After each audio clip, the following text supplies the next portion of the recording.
मैं एक IAS officer को जानता हूँ, 2 आईपीएस को जानता हूँ, बहुत योग्य लोग, देश के सबसे अच्छे संस्थाओं से पढ़े हुए लोग, प्रॉपर आईएएस प्रॉपर आईपीएस में नौकरी करने वाले लोग,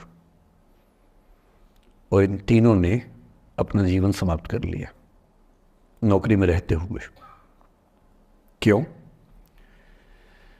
क्योंकि नौकरी और घरेलू जो दुविधाएं थी उनको झेल नहीं पा रहे थे, ना झेल पा रहे थे, ना भूल पा रहे थे, लेट गो नहीं कर पाए तो गिव अप कर दिया। और इसलिए मुझे अक्सर लगता है कि जितनी चीज़ें हम सिखाते हैं बच्चों को, हिस्ट्री, इकोनॉमिक्स, लिटरेचर, वो सब ठीक है, उनका भी महत्व है। शायद उससे ज़्यादा महत्व इस चीज़ का है कि ये समझें कि अपने इमोशंस को कैसे मैनेज करना है। जब जीवन में ऐसा लगे कि सब खत्म हो गया है, जब जीवन में लगे कि बहुत टॉक्सिक किस्म की लाइफ हो गई है, उससे बाहर कैसे निकलें, शायद ये सबसे महत्वपूर्ण लेसन होता है जो हम सबको सीखना चाहिए।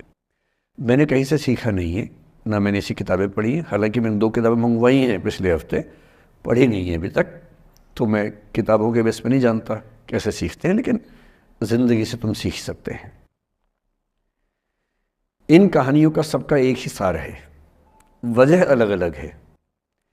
एक व्यक्ति ने इसलिए अपना जीवन समाप्त किया कि वो रिश्ता उसके हाथ से छूट रहा था।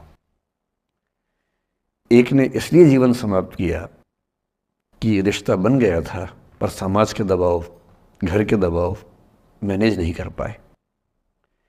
एक ने जिंदगी भर शादी नहीं की सिर्फ इसलिए कि वो पुरानी यादों को भूल नहीं पाया।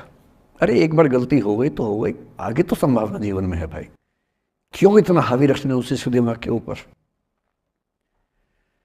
कुछ लोग देश की सबसे अच्छी नौकरी में होकर हर पैमाने पर सफलता की हर कसौटी पे खरा उतरने के बाद जीवन नहीं बचा पाए, क्योंकि दूसरों की नज़र में आप बहुत सफल हो जाए, अपनी नज़र में शून्य हो, तो फिर जीवन कैसे बने, जीवन कैसे बचे।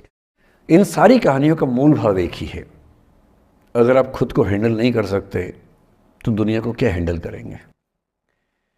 दुनिया को हैंडल करने से पहले खुद को हैंडल करना सीखना पड़ता है, और उसका सबसे आसान जो रामबाण उपाय है उसको बोलते हैं द आर्ट ऑफ लेटिंग गो, जाने दो। वो अफसाना जिसे अंजाम तक लाना ना हो मुमकिन, उसे एक खूबसूरत मोड़ देकर छोड़ना अच्छा।